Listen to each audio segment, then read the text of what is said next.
പോകണം. പുലി സങ്കടത്തോട് പറയുന്നത് കേട്ട് ബ്രാഹ്മണന് ദയ തോന്നി. ബ്രാഹ്മണൻ കൂട്ടിന്റെ വാതിൽ തുറന്ന് പുലിയെ പുറത്തിറക്കി. പുറത്തിറങ്ങിയതും പുലിയുടെ മൃദുലമായ ഒച്ച മാറി അലറാൻ തുടങ്ങി. അത് ബ്രാഹ്മണനെ പിടിച്ചു. എന്നിട്ട് ബ്രാഹ്മണനോട് ചോദിച്ചു, ഇത് വളരെ നല്ല കാര്യമായല്ലോ, ഇനി നിന്നെ തന്നെ ഞാനിപ്പോ തിന്നാം. അത് കേട്ട് ബ്രാഹ്മണൻ പേടിച്ചു. ഉറക്കെ നിലവിളിക്കാൻ തുടങ്ങി.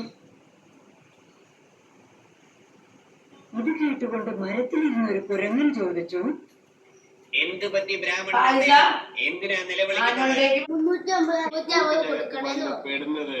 ഇത് ചെറിയ എലിക്കൂട് പോലെയല്ലേ ഇരിക്കുന്നേ?